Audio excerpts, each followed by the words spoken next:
Kia ora koutou. Welcome, Raf, and welcome everybody to our monthly Q&A update. So how this works is you can chuck questions to us and we'll try and get to them. We hopefully will get to all of them, but sometimes we do miss one or two, just as time is always limited. And before we kick things off, I just want to take a moment to plug some events we've got coming up. So if you're in Hamilton East, pop along tomorrow night at 7 o'clock to the Cook.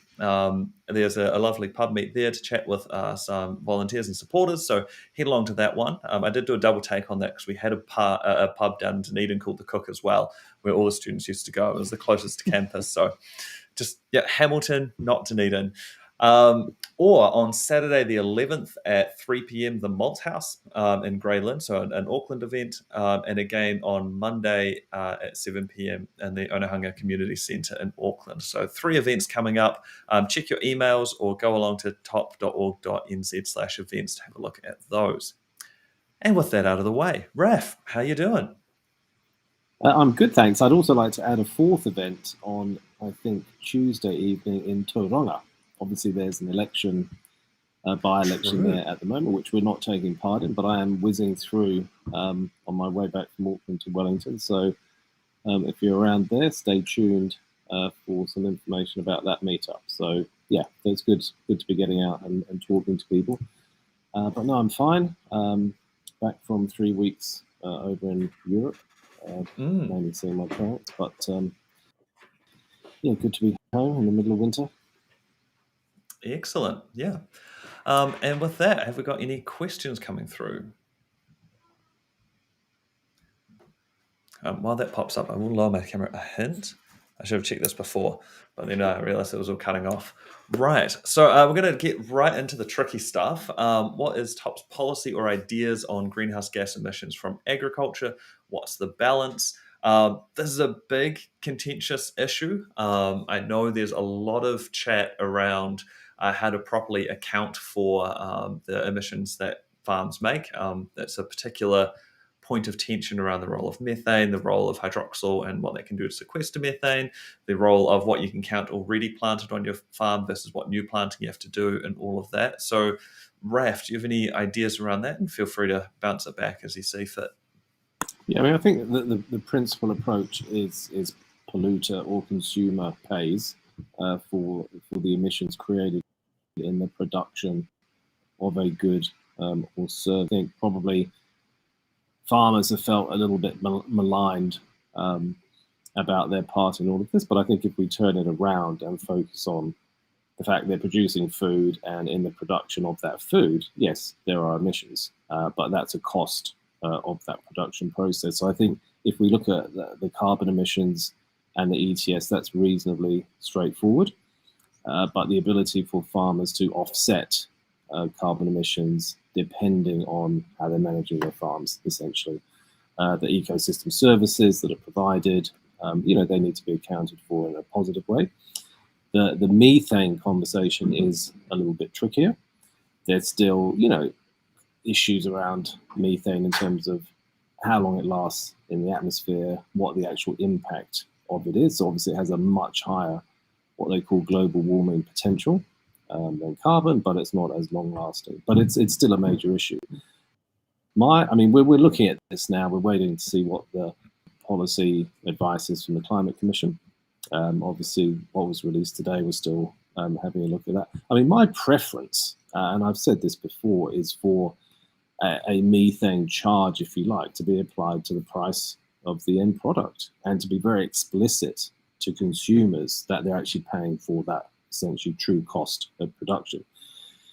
The issue for farmers, unlike, say, carbon emissions, where sequestration and removal, the technology, the understanding is there in terms of forestry or other technologies. With methane, that's still quite new, and obviously the Greenhouse Gas Alliance has been looking at that. The government allocated a quite substantial amount of money to more research in that area. So it's quite hard to have an offset system for it. So there's a bit of work to be done on that. But I think, consumers actually need to drive the change here. And I think if farmers in New Zealand were proactive about not a problem, but actually getting ahead of the curve, I think actually from a marketing perspective, that could be pretty positive. So there's still a bit of work to be done on that, and obviously the policy probably won't be finalised until early next year when we've seen what the latest advice is. Excellent. Yeah, no, it's a very sensible answer there. I think it's one of those things where we would also love to support the farmers to have access to the biotechnology that we do have in the works to try and keep those emissions down, because there are a lot of breeding's gone in actually to make low emission sheep and beef.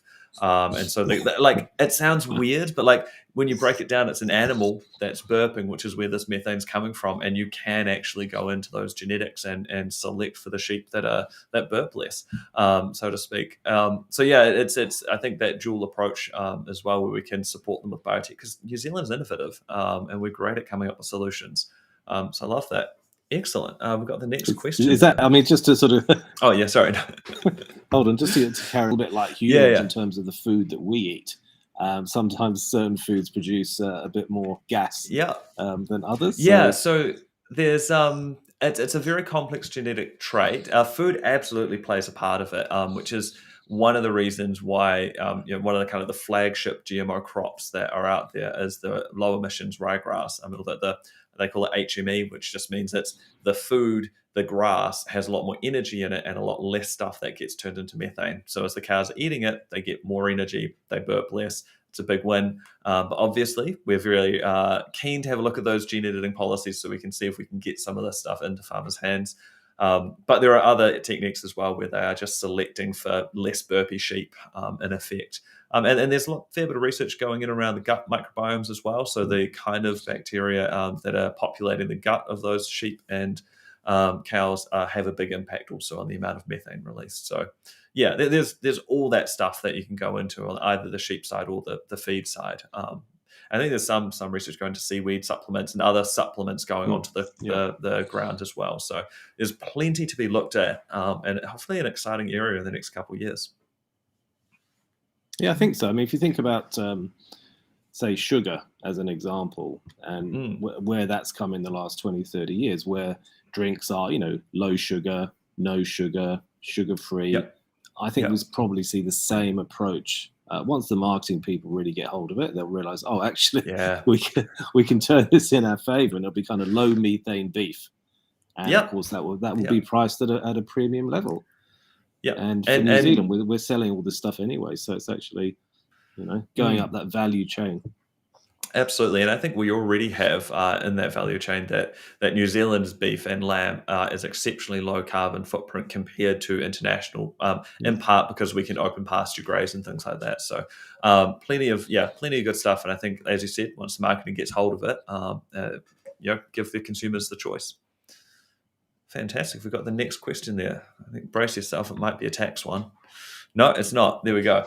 Well, it's economics at least. So what's TOPS fighting to fixing inflation, contrasting with Nat and Lib? So I'm assuming here, what is TOP doing? What's our approach for the big inflation? Obviously, there's massive globally. I think the OECD average is up 6-7% or something. New Zealand's sitting a little under that. Some countries are absolutely running away with inflation. You're the economist. Take it away. Yeah. So there's two bits. I mean, let's deal with the kind of the domestic and then the global. With the domestic, the Reserve Bank, aided and abetted by the government, overstimulated the economy post and through COVID, primarily because cutting interest rates essentially drove investment into the housing market, which was completely unnecessary. So we would say that. So clearly interest rates have gone back up. I think 2% is where they should stay, because I think they've taken care of that effect in terms of the housing market. And remember that prior to COVID, the OCR was at 1%. It was then cut to 0.25, and now it's at 2%. So it's twice as high as it was pre-COVID at a time when we couldn't get any inflation in the economy. So let's separate that out. In terms of the global impacts, obviously we've got energy prices through the roof. There's not much we can do about that. It tends to make us focus on how much energy can we generate domestically. So obviously that's our electricity grid, our electricity generation, and not being so reliant on imported fossil fuels. That's been an issue for a long time. So maybe that will drive further investment there. Price pressures around the supply chain, again, that's kind of out of our hands. But price pressures that we're seeing in our, let's say, a combination of different imported goods markets, where there has been some price gouging, the lack of competition. So we were very supportive of what came out after the Commerce Commission's report, which was a little bit weak in recommendations, but essentially saying we need more competition. The government didn't really respond to that. Now, a few months later, they have responded to it because they've seen the impacts in the local domestic food market. So more competition in the supermarket business is going to be really good for us.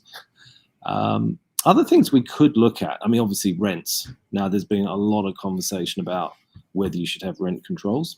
Generally, in the long term, that's not a good idea because the markets just can't function properly. But in short term times, I think you can do that. So you could put a lid. We talked about a rent cap for a couple of years to allow supply to get back into the game, and also energy prices as well. I mean, one of the problems we had with the energy companies is the government has got limited maneuverability around energy prices. Now, they're a big impact for a lot of people. They're a big impact for business. Energy prices flow through our whole system. So being able to take the pressure off there would be helpful. And then when you think about the overseas impacts of energy prices, the energy market needs to be looked at very closely. We should be trying to produce energy at the lowest cost that we can. And unfortunately, when you turn it into a profit-making exercise in what is, a small market, then things can get a bit out of hand. So, but of course, the government is making money out of that as 51% shareholders. So it's kind of a mix and match. But I think the key is that it's not all about interest rates. And that requires the government to be a little bit more nimble in the way it regulates particular markets. And I think New Zealand, being a small country, does have a lot of what you might call type behavior, even if it's not kind of, let's just say, being done on purpose. We've got a small number of banks, small number of energy companies, small number of supermarket chains. And so we need to do something about that. Excellent. Next one. And so far we've tackled, cost of living and climate change. So I think there's not much left. How are you realistically going to get 5%? I don't see the efforts that organisers are putting in, and we only got 2.5% then. This is a very interesting question. And obviously at this end, there's a huge amount that's not publicly seen that's going in the background. So Raf, do you want to take a rundown? Yeah, I mean, it's a good question. And people often say, how are you going to get to 5%? And it's a very simple answer when 5% of the population voting votes for us. Now, people think that's quite and unlikely. Look at ACT. ACT was polling at peanuts for a number of years. In fact, they had, I think, just tiny less than 1% at one point. So, ACT is front and center these days, but you have to remember prior to 2020, they were nowhere. So they've gone from like 1% to 10%. So it's absolutely possible. It just requires a change in, what people want. And I think TOP is going to offer something very different. It's going to offer an alternative to essentially the two blocks, which is Labour Green or National and ACT. So I think when people twig that is an option, and that actually we need a party that has got some, strength in the centre. I think that's when it will happen. So it's like flicking a switch, and it's quite challenging because you might be polling 1, 2% and it's easy to get disheartened, but be a couple of weeks and suddenly you go to 5%, and then it's a different conversation. So you just got to keep the faith, also, really, that by the time we get to next year, it will be a different conversation. And there's also a very different climate to have the election in. So I mean, like 2020, you saw, actually 2020 was a wild year for elections. I think they had the US election, the UK election, and New Zealand, all maybe one or two others in there. But it was a very big year, and also you had COVID just absolutely dominating the situation. Your national hit historic lows, whereas this year we're coming up to 2023. It will be, going into Labor's third term, which tends to be the time when minor parties excel. So National's third term is when the Greens got their highest ever polling, sitting around 13, 14%. So just that shift in the national conversation where we can actually start looking at something other than the immediacy of what is around us, looking at cost of living, house prices, areas where top as a party excel. I think that, it's quite a favourable condition there. Excellent. And the next one. Hello. Could you please talk on how TOP will support its caucus post-election so they can learn rapidly and contribute positively and visibly enough to convince more voters to seriously consider TOP in a future election? For background, parliaments. I feel like there's a bigger comment there. But yeah, just taking that top. I mean, I love this question because it's assuming we're getting in and we've got caucus. So what does that look like? You've got much more political experience than I. So walk us through. Yeah, well, Mike, thank you for that. It's a brilliant question. And it is something I'm thinking about a lot. I mean, obviously, we've got to think about getting there. But I mean, to use a metaphor, I sometimes say to people, we're trying to climb Mount Everest here. And at the moment, we're at base camp. We've got a very small team. We don't have a lot of resources. And when we leave base camp, we've got to put straight up to the top. We're not going to have the resource 3 and 4. But the thing about getting to the summit of Everest is you've only done half the job. You've got to get down and not die on top of the mountain, which unfortunately happens to a few people. So I am thinking, how do we get down the mountain and what happens, day one? So we are also, we are working on a plan for what the office will look like in Parliament, how the caucus will function, and that will become a little bit clearer once we select our top team. So if we're aiming for 5, 6, 7%, we'll probably have 7, 8 MPs. We want them to be really top class, and they will be prepared to start work the day Parliament starts in the next, post the next election and when the next government is formed. So I thank you, Mike, for that question. And we're going to do things a little bit differently, and that will be revealed in due course. But the way we operate as a caucus will be of critical and part of the preparations as they go into the election. That's excellent to hear. Next question. UBI wouldn't be a top Q&A without a UBI question. So can you please let me know how this fundamentally works? Does it replace social services as we currently know it? Are there examples of where it has worked well?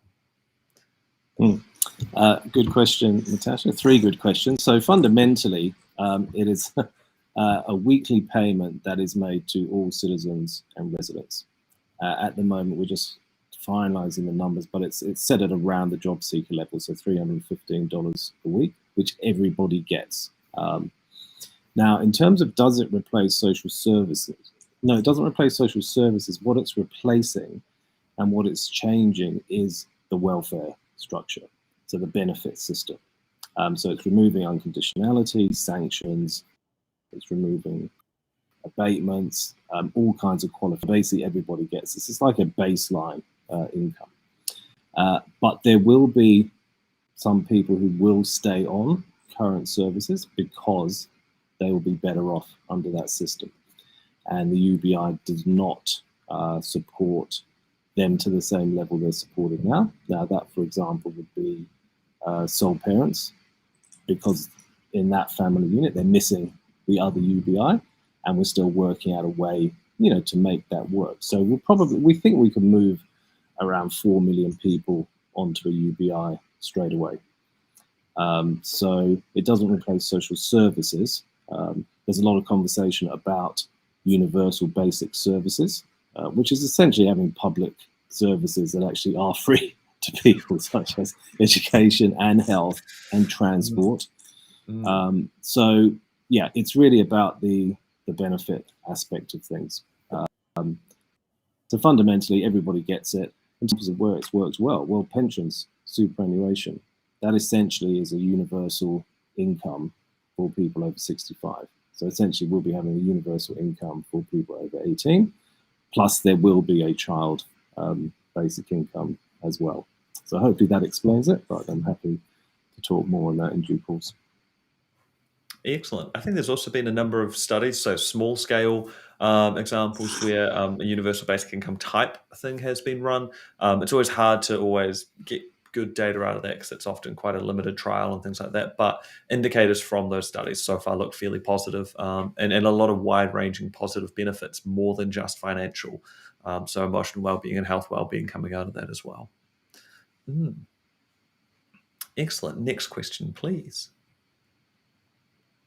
Hi all, when can we see an update to the new UBI rates? This is straight to you, Raf. You've already teased good numbers question, in there. Yeah, so as I mentioned in the press, so $315 a week is the likely level that we will settle upon. We're just updating the tables now, but you can pretty much do the maths yourself. So I think that's about 16,500 a year off the top of my head. Yeah. So that's what we're aiming it at. Now, what it ends up as, who knows? But we think that is essentially equivalent to the 2020 numbers that we've had updated to 2023. So that's what we'll go in with in the next election. Excellent. It's exciting. See, things are happening in the background. We are moving. Yes. There's a lot of work going on in the background, and obviously the calculator. And we want to make it a little bit more interactive as well. So we're putting a bit of effort into that so people can see their own personal situation, their own household or family situation as well, in more sort of accessible ways. Excellent. Alrighty, next question. From Joe. How would TOP address the healthcare crisis in the short term? Indeed, Dunedin Hospital cancelling all surgeries due to critical understaffing, long waiting lists for virtually all specialists, bottlenecks for training, I'm assuming that's nursing student dropouts and things like that. Like the Dunedin Hospital, I know the rebuild is happening. I think they officially started construction the other week and had a big press release, which I thought was fairly rich considering how much David Clark campaigned on it, having already started construction 2 years ago. But yeah, so healthcare crisis. What can we do here? Well, Ben, this is your department. Oh, there's so me. Hopefully... Yeah. No, sorry. Yeah. Let me throw a question. For us to discuss is there's a lot of pressure on the health system. My experiences with Christchurch Hospital. Having been a close observer over the last sort of 10 years there, and just knowing the strains that are within, the financial situation, the thing, the impact of the last couple of years. And yet at the same time, the government is attempting this massive centralisation program, which people on the ground tell me, well, it's not going to change anything in terms of what's going on day to day in the hospitals. It doesn't magically change surgeries or outpatients. It's a structure. It's a shifting of deck chairs, which they're spending a huge amount of money on. And is it going to make a difference? That's the question a lot of people are asking to frontline care. Yeah. I mean, it's a very Labour response, is to try and make a national thing and bring everything together. I think it's widely recognised that DHBs weren't working particularly well. I guess in the very short term, there are some really obvious things that you could do immediately. Number one would be free flu vaccines. Just make those free. We've got all of this infrastructure currently in place to deliver COVID vaccines. There's no reason why you couldn't apply that to flu vaccines and make them available. Just say, hey, we know the flu is coming around. It's coming around pretty bad this year. If that was more accessible, you would see a decrease in the number of people needing to go to hospital for flu. I mean, we've had, it's been surprising the number of people and in a wide range demographic that are needing hospital level care from the flu this year. So flu vaccines is a really, really obvious, very quick one. The other one you could do is also providing a lot more ventilation support to businesses and or public spaces. So air filters do actually reduce the amount of particulates in the air. They can reduce the illness burden. And when you're looking at just the overall rate of sickness burden we have across the country, those kind of initiatives could have a big impact, at least in the short term. It depends how short you mean in short term, because obviously you can't just tomorrow do things. But Yeah, we do have an increase. So I think there's nurse numbers are up overall, but those services aren't actually getting out to people. So there's issues with management structures in there as well. But I don't think from a government perspective you can change that overnight. There is a separation between the Ministry of Health and the actual government, and obviously they talk, and then the Minister of Health is the head of that ministry. But yeah, there's a lot there that seems fairly inefficient, that really needs to be addressed quickly. So maybe that's a light I on mean, the going top. back to Joe's question on kind of Mm, understaffing and obviously the training bottlenecks. I mean, I know mm. that up here, like pediatric surgeons, there's one in the sort of Yeah. Wellington area, and Well, having to fly them in and out. So, why is that? Have we just not trained so enough people? it gets real odd, to be honest. It's half government and half the specialist field themselves. So like baseline training of doctors is set by the government. They say we're going to train X number of doctors every year. Then from there, once you go into your doctorate, you can go and apply to be specialists in various areas. And often those specialists, the kind of the boards that administer them, declare how many they will train each year. And often that number is kept exceptionally low to keep supply low, because they don't necessarily want an influx of specialists, because then their skills won't be as needed. But at the same time, they're very, very lengthy processes. There's a number of other issues when New Zealand evaluates everything itself. So you can have someone who is trained at a very high level in another country, and we don't recognize that training, which makes it harder to recruit international practicing practitioners. So that there are a number of areas there where you could go, right, let's make our standards a little bit more broadly even across different countries, so we can get more staff in. Because broadly speaking, New Zealand's a good place to come and live. And there are people that, I mean, you see it in the news fairly frequently, people wanting to come to New Zealand to practice medicine, but then they have to go through retraining, or they have to get certified here for the specific things. And health isn't that different in New Zealand to other countries. And so I think some of that broadening of the standards to be equal with other countries could make that a lot easier to get them in.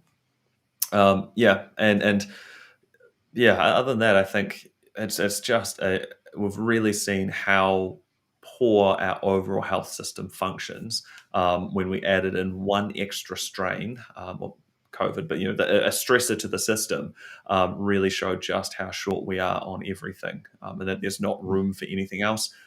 But other things are going to come along, so we do need to address that long term as well. It sounds very similar to the building industry. We've got these regulatory It's barriers it's that everything. sort of Like, prevent competition. it's bananas. It's building. So, but building, obviously, to get products certified and brought in is enormously expensive to do that. Yeah, and in the hospital sector as well, with medical training, it's difficult to get that across. Yeah, so it is. It's really frustrating that a country that's so small needs to declare everything itself and go over everything itself. I like the whole MedSafe process, where we say whether a medicine can be taken in New Zealand or not. We do that independently as a tiny little nation of 5 million people, rather than just go, oh, Australia has accepted it, or these other. And that's not whether we buy it; it's just whether we say this is a good or bad medicine. And so I get that you might want sometimes the ability to have autonomy and control over what you approve or don't approve in a country, but there are times where that just adds a massive regulatory burden. It's part of why we're very slow to get new medicines in New Zealand, is because individual companies have to come and approach New Zealand and go, hi, I would like to sell my drug to your tiny little population. And if you're talking about some rare diseases, you might only have one or two people in the whole country that might be eligible for that particular drug.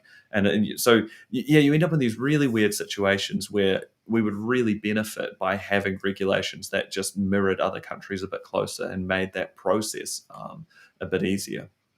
Yeah. So it sounds. I mean, one of the themes tonight is we have a lot of barriers in New Zealand Yeah, to competition, and that drives up prices and delivers poor services. mm, I totally agree. Before I go on a total rant about other barriers to regulation like GE, let's get the next question. Excellent. I am a director of a recruitment agency. What does Top have planned to attract our talent in New Zealand in healthcare to stay, as opposed to ditching New Zealand for better rates in Australia? This is very pertinent what we've with what we have just said. Part of it is just like in Australia, you have to live with Australians. No, but actually, so for New Zealand, like if people do want to go to Australia simply for more money, I don't know that New Zealand can compete with higher wages. I don't know how much space there is in that. But in terms of retaining talent, if we have a lower cost of living, if we make it easier for people to stay, that's massive. By the time you've gone through med school and you're a practicing doctor, there's a reasonable to high chance you've started to settle and have a family and things like that in New Zealand. And moving that takes energy, even if it is for more pay in another country. But if you can't afford to buy a house while you're a practicing doctor, or if you're a nurse and you can't afford to go and buy a house, then those kind of things are massive incentives to leave. And so I think if we appropriately address housing crisis and cost of living, then that enough. I don't think we need to work terribly hard to keep people in New Zealand, but there are some really big barriers at the moment. Yeah, I mean, I'd be interested in what Rokana has to say in terms of ideas, but I think making it easier for people to move here and bring their families, and then make it easier for their partners to work or whatever. And I think again we just create all these barriers, and we've just seen so many stories about doctors, specialists, nurses wanting to come here, and we just keep putting barriers in the way. And I think it's in recent times I've started to see and hear people talking about moving to Australia because actually it's cheaper there. It's cheaper and there's better wages. So it feels like woods a little bit, and we just have barriers everywhere. So I would say one of our policy approaches will be to lower those barriers, make it easier for people to move here, have more flexibility when they do come here to train and to work, and just actually say to people, we're welcoming you here. At the moment, the reputation New Zealand has overseas in terms of its immigration service is pretty poor, and it's really gone downhill in the last sort of 3 years. Excellent. And follow Raf on Twitter if you haven't already. Sends out some great tweets occasionally. Keep up to date with things. Can we have the next question there? From Cooper.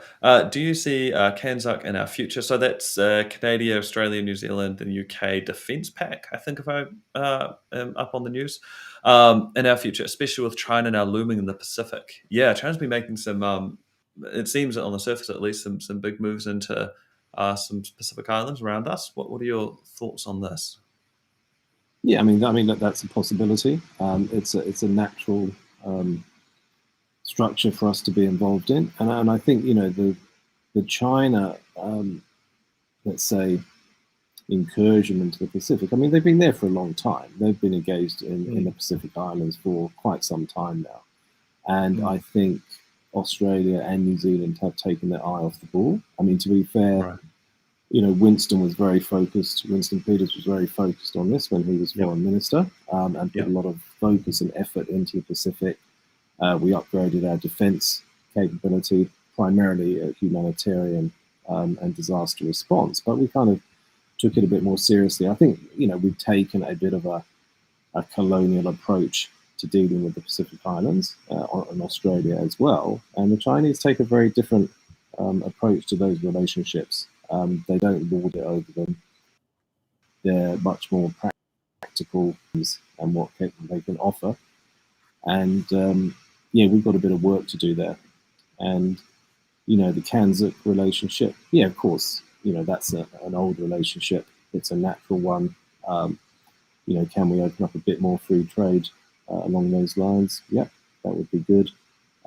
The alliances that we're seeing starting to spring up, like the Quad, for example, and the UK being a bit more active down in the Pacific. The French obviously are down here. So we're seeing a bit of a shift in the geopolitical structure in the Pacific, obviously, particularly Asia Pacific, Indo Pacific, with shipping lanes and marine resources is something where we will see a bit more global competition from the great powers, and it's just something we pay attention to, and that takes effort. And you should say our foreign minister should be overseas all the time, and having a foreign minister who is also a minister for local government simply just doesn't work. Yeah, no, I think that her plate is a little bit full at the moment. It seems some of the, I know there was always a saying that Labor had, a couple competent MPs and an awful lot of backbenchers, and I think when you're lumping those huge portfolios together on the same person, that's definitely straining, and you think that Yeah. could be shared a little bit more around, and we might not have such the conundrum they have at the moment. But yeah, thank you for that question. I must admit, foreign policy is not an area that I'm particularly versed in, and I don't think it's hasn't really played, at least in my recent memory, a major role in any of the elections. Just it seems New Zealanders are much more internally focused, which I guess backs up your point that we've kind of taken our eye off the ball of what's actually happening to our nearest neighbours. Excellent. Could we have the next question there? Excellent. Thank you, Caroline. Can you please explain your statement about rent caps being unsuitable long term? Surely a rent cap system based on a property value type and level of profit appropriate for that property could be a long term system. So, what are your look, why does it distort the market so much? Well, because essentially you're intervening in market price, and what happens, and there's a lot of literature on this, that rent controls tend to distort markets and then tend to discourage new development. Now, land value tax, which we're proposing, will take care of that in terms of it will encourage development because there'll be a holding cost on bare land. So, I mean, that's really why people don't like rent controls. But in terms of the second question, I mean, essentially, when you've got a market functioning properly, then those returns should be reasonably the same as if you had rent caps. So in terms of they should be affordable, they should match cost of capital. Renting versus owning should yield about the same. Whereas at the moment, that's not the case. Because obviously house prices are so high, rental yields are very low. So that doesn't work. So I think, yeah, long term, if you try and cap rents, then you will discourage building, and that's something we do want to encourage. I mean, it is a highly debatable thing, but there tends to be general agreement, even though in the short term, that isn't something that would put me off rent caps in the short term. Yeah, and I think we definitely need some more supply in housing. And again, lowering barriers so we actually have the GIB to do that would be great. I should say drywall because GIB is the brand and which is part of the problem, which has become so synonymous. Excellent. Can we have the next question up? Thanks. Is top 4 or against Three Waters? It's a dichotomy, Raf. There are no other options. No, so I mean, Three Waters.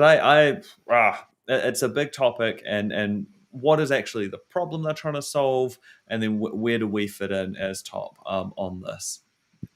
Yeah, I think the question should probably be: do we support the government's policy on Three Waters? And I would say no. I'm all for having drinking water. I think that's good. Three Waters is good to have, but no, I mean, I don't. No, I mean, we don't support their policy, and quite clearly, the drivers, I think, and this is with my former councillor hat on, it's funding is the main issue. So there are two bits in the funding. There are councils who have had the ability but have not allocated enough funding towards repairing infrastructure and pipes. Wellington is a great example. So that falls on the council. They just did not do their job properly. They did not allow for depreciation of those assets, and now they have a massive infrastructure backlog. So yes, you could say by the council, take it over, that's fine. But councils, its funding is the problem. They just don't have the ratepayer base, and a lot of the Three Waters infrastructure was put in post-war. A lot of it is coming due for renewal. Pipes tend to have a kind of 80, 100, 150-year lifespan. And they don't have the wherewithal. So the government has said, okay, well, we're going to create these 4 entities to sort that out. Well, that's not going to change the nature of the pipe that needs to go in the ground. It's a funding thing. Now, all local councils have to have 10-year long-term plans and 30-year infrastructure plans. So they have all the projects on the books that need to be done. They just don't have the funding. Now, I think the most sensible way to approach this is for central government funding through Crown Infrastructure Partners, which is already structured, already provides funding to councils for infrastructure upgrades. And simply do it that way. You wouldn't have to change anything. And then have a conversation about the structural stuff. Then I think different conversation. And I think I would be encouraging councils, regional councils, to start to work together more closely. So I think over time amalgamation would be good. But I think that's a different conversation. And I think the government has tried to do both things at once and tried to dress it up as in it will be cheaper.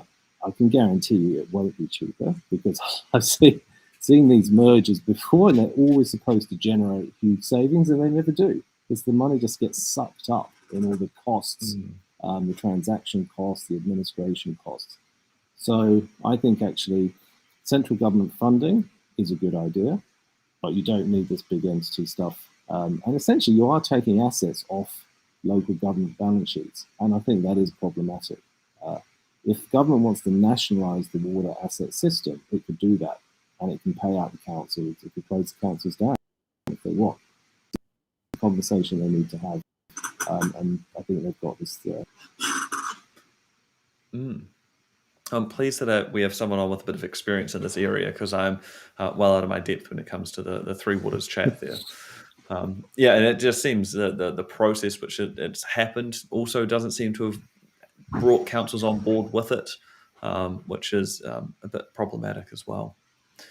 Yeah, well, I mean, I can tell you, because I was in the first meeting right. that the Department of Internal Affairs had at Christchurch City Council, and they already had the answer there. Right. And they said, this is what we're planning to do. And it's like, and I'm going, what problem are you trying to solve here? Because if it's about infrastructure upgrades, that's a funding problem. Yep. If you think councils are incompetent, that's a different problem. But essentially, these rules are set. They're set by the Auditor General and so on and so forth. So, yeah, I think essentially they wanted these 4 entities. That's been the big driver. Keep moving the goalposts the whole time. It's not actually going to help. Again, it's a bit like the healthcare question. These are, if you don't define the problem correctly, you're going to have an answer that doesn't always work. Yeah, no, that's very true. I'm nervous about the it's hopefully I don't know. Wish on a dream that something works out of that. Do we have the next question? Hey Raf, what's top stance on co-governance? From Elmo. Get asked this one a lot. Yeah, I mean, like it's tricky because co-governance is such a broad term, right? And there are many, many different examples of what co-governance looks like, what it can look like at a small scale or at a national scale. So I don't even know if you can answer this question without first defining what co-governance. I can give you some examples to think about. So co-governance, in my experience, say in Christchurch and CANZUK, working with local iwi and local runanga to solve problems which are relevant to them and reflect their interests in particular assets, waterways, lakes, and even things like Pepakainga development. And that's worked really well. So we had a joint committee at Christchurch Council, Te Honanga, and that worked fine. And that's where we solved those issues. So that, to me, it's kind of co-governance. We have water catchment boards where local runanga would sit on those boards. Now, I've sat on a lot of boards and committees, and God bless everyone who puts their hand up to do that, because essentially it's a role where you're trying to get good outcomes, set strategy, make decisions. I don't see that anyone would have any problem with that, particularly if it's about making sure our water quality is better and that we're working out better ways of restoring lakes and rivers to good health. What co-governance isn't is co-government. And I think one of the problems Labour has had, and I mean, Willie Jackson actually said this out on TV, that democracy has changed in New Zealand. Now, that is highly problematic. That's a constitutional matter and can only be changed through constitutional means, which would be Parliament legislating, referendums, but clearly a major conversation with the public. So I think the problem is that Labour has got themselves, as they have done with a lot of these issues, into a bit of a mess, and they have not communicated clearly what they're trying to do. And of course, then people take their own particular views on what that might be. So I think the issue with basic democracy is a conversation for the public to have. Issues around code governance. Well, governance is like, I don't as big a deal. Right. Wonga deal. We've seen Tuhoe, and we'll see more of that stuff, and I think that's great because I think local control, local input, local governance is good. So I don't have, I don't lose sleep over that, and probably nobody should. But I think what we've seen from Labour is confusing, and it's not very helpful. Excellent. Thank you for your insights there. It's certainly an issue that when I hear it, I struggle to begin because it seems so broad in what it could be. But yeah, it's good to hear that there have been some really solid examples where co-governance has worked well. Our next question. Tax, here we go. An RFRM tax is based on equity, not capital value, or switching to a land tax not lead to double taxation. There's a fair number of double negatives in that. No, land no, capital value. It's based on the value of the land, and that's the key thing. Anyone who wants to read up about it, Henry George, it's a Georgist policy. It's been around for a long time. It's been around in New Zealand. Actually, I was reading a very good PhD dissertation on land taxes in New Zealand from 1890 to 1990. So it's been around. Right. They used it before. It's about encouraging the productive use of land. And that is the key thing. The taxes on capital or equity are different. They're looking at productive uses of capital. That has a lot of other issues to deal with in terms of how you establish risk-free returns. And capital is a slippery beast. The thing about land is you can't move it. It's fixed. And we have a very good valuation system for land here. Economists tend to like land taxes. They don't have what they call deadweight attached to them. It's very efficient, but actually it's land value. That's where really the wealth is. And the extraordinary, essentially, wealth gains for doing nothing. That's the key thing about it. So I think it's a much fairer tax, and there's reams written about it over the last 150 years, that people can help themselves to reading about. And we will publish some pretty good stuff around that, but it's not double taxation. No. Excellent. Next question. I don't think I need to expound on tax anymore at all. And from Danny, I feel like my peer group understands why skilled immigrants is so important for New Zealand, but all they hear when immigration is mentioned is an increase in competition for housing. How can we avoid this stigma? Well, that's a great question and comment, Danny. I mean, what we saw with COVID and the increase as well, the borders were shut. So that actually just demonstrates the biggest driver in terms of increases in house prices is interest rates. It's as simple as that. And I think it's been totally overstated, the impact of immigration on housing. I mean, clearly we've got a housing supply issue, but actually we do want skilled immigration. I mean, if we're going to look out over the next 20, 30 years and see New Zealand as a place which has an innovative, productive economy, we're not going to grow that with a population that's going backwards. It's as simple as that. We should be attracting people, as the previous questioner talked about, immigration policy in terms of attracting talent here. We need to put our foot down on that. There's a lot of countries around the world who are really struggling to bring in talent, even basic talent, for just basic services. So there's going to be a lot of competition for people. New Zealand needs to be at the forefront. It's good to see that young people realize a much more innovative economy, when we've got people coming from other places around the world. And we just need to make sure we keep building houses. We need to make sure that all that bare land in cities is being developed, which is what land value tax will encourage. And also our zoning regulations, again, more barriers. We just have barriers everywhere. Yep. We need to start taking these barriers down. And then I think things will change. Excellent. Yeah, especially all the massive urban sprawl is something that really doesn't help with climate change at all. I think that's something we've seen and seen around the world, that the more urban sprawl you get, the harder it is to build that efficient public transport systems, and the more devastating it is in terms of land use changes for the climate. Excellent. I think we've got maybe time for one question more, maybe one or two. Depends on how much we waffle on. Health policy. TOP's health policy on the website doesn't mention Pharmac. Does TOP have any policy on Pharmac, particularly in light of the recent review?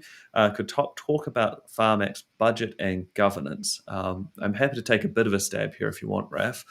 But so Pharmac is I haven't read the most recent review, I will disclaim that. But Pharmac, by and large, does deliver an immense value for the budget that they have in terms of getting drugs to New Zealand for cheap. It has a very limited budget in the first place, which is part of how then they can get a little bit more out, because the expectation of spending is low.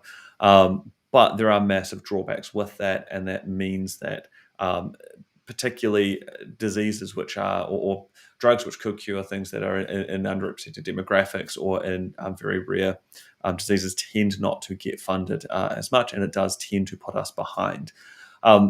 Part of what is good about Pharmac is, in theory, at least, it is separate from the political sphere somewhat, so that you can have a slightly more just look at where the money can be best spent to save or get the most health outcomes from it. Where it can fall over and where we see issues in the health system is when you have particular often this is usually around cancer, and it's usually around election time. People will start making big grandiose claims about specific illnesses getting extra treatment because they've got some great campaign with it. And it sounds great on the surface, but at the same time, that's, if we've got more money to spend, great, we should spend more money on health. But when you start targeting specifically, and especially in a very political sphere, around, okay, we're going to, so-and-so's got a great Give a Little campaign, and now we've got this momentum behind it, and then the government jumps on board because it's great PR for them to fund those things. It means a lot of other people miss out, and just because their story wasn't as good, or the campaign around their particular illnesses wasn't as good, they end up missing out on good health outcomes. So there is definite value in the idea of Pharmac being that you give the purchaser a lump of money to buy drugs, and then they find for New Zealand the best deals they can to get those. And so we do broadly have low cost of drugs, but we have a limited access to some drugs, and especially new drugs in that. So we don't have a specific policy. I don't know if it's on the books to look at in the up and coming year. I mean, I would always argue more money for Pharmac is a good thing, particularly around getting some more novel drugs in. But we do have to be a wee bit cautious in that a lot of the new drugs that do get mentioned, often the efficacies are quite low. And so often you get very low returns from those. And it's unfortunate that when your health is failing, that you're most looking for any kind of solution, and people are very willing to sell you solutions, even if those solutions won't actually do anything. So there's a little caginess there to not just blow out the budget and buy absolutely everything, because a lot of things don't actually help in the way that they're purported to. So yeah, I know that kind of my ramblings and my thoughts around Pharmac. I'm happy to hear any input there, Raf, as well. Yeah, no, Alan, good question. I mean, I saw the review last week. I've always felt the budget is a bit skinny for Pharmac, but this will be part of the health policy. We'll have a look at it. I mean, we will look to, we didn't do it this year because of resources, but we will produce an alternative budget for the 2023 election, and obviously health policy will be part of that, and obviously Pharmac will be looking closely at that. And I think, again, I mean, the whole New Zealand is very dependent on external support in this area, and I think, again, I'd like to see us, do more in the science and innovation space, and perhaps the the way Pharmac operates and engages with overseas providers is something we should be looking at as well. All right, last question, I think. It is getting on. Closer for the evening from Jay. A lot could be done in spaces of radicalisation, extremism, and disinformation. Yeah, there's a great question for 2 minutes to go. Among other things, what would you do on that? Would you touch the internet? This is a big question around censorship and what can be done there. Yeah, that's we're not going to answer that in 2 minutes. It's a good question, though.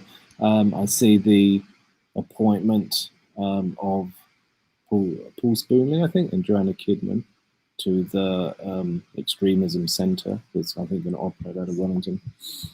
Interesting appointments. I won't say more than that. Paul's pretty good on this stuff. But yeah, social cohesion is a big issue. I think it is primarily at its root. It's an economic and cultural problem that tends to affect young men at particular stages of their life. I don't think controlling the internet is going to help very much, but obviously, to limit, extreme hate speech, violence, and that's something obviously we can work with the social media companies on. The Christchurch Call has looked at some of that. I've had to deal with a bit of that myself post 15th of March. It's pretty unpleasant stuff. But I would much prefer us to, educate our young people in handling information, handling the internet, and using it in a positive way. So yeah, it's going to be an ongoing challenge for us, and we need to keep talking about it.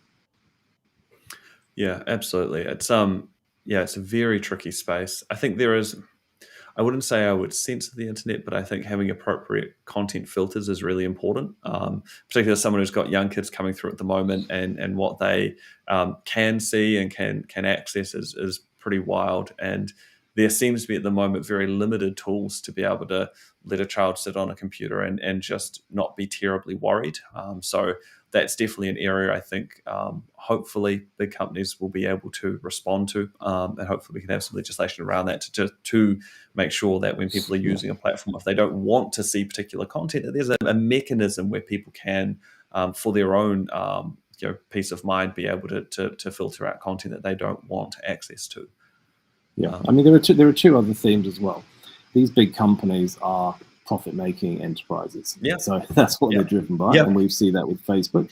Now, there can be moves from shareholders to restrict the way their company acts in terms of a more ethical approach. So that will be driven from the shareholder side. Obviously, regulation is one thing. But I think also one thing we do need to discuss is our trust in government. So if we lose trust in government, people go to other places. So I think there's some lessons there for government to be transparent, to be honest and open with the public about what they're doing. And I think we've seen it in the US, we've seen it in the UK. Minister that really doesn't care. We had that in the US for 4 years. This is not actually good, because if people lose trust in their basic institutions, then we have got a big problem. So that's another aspect of this that we do need to think about. Yeah. And with that, we have ticked over to the hour mark. Now, before we go, I'll mention those events that we have going on. So tomorrow night at 7 o'clock in Hamilton, come along if you're a supporter in Hamilton. That is at the Cook. On Saturday, the 11th, there's a Tuesday event as well after that, isn't there? Saturday 11th, 3 p.m, the Malt House in Grey Lynn in Auckland. And then on Monday, the 13th at 7 p.m. in Onehunga Community Centre in Auckland as well, and a Tauranga meetup on the way. So if you're interested in going to any of those, if your question didn't get answered tonight, come along next month or to any of those events. And that is all from me. Thank you so much for coming along. And thank you, Raf, again for your time. You're welcome. No worries. Thank you all.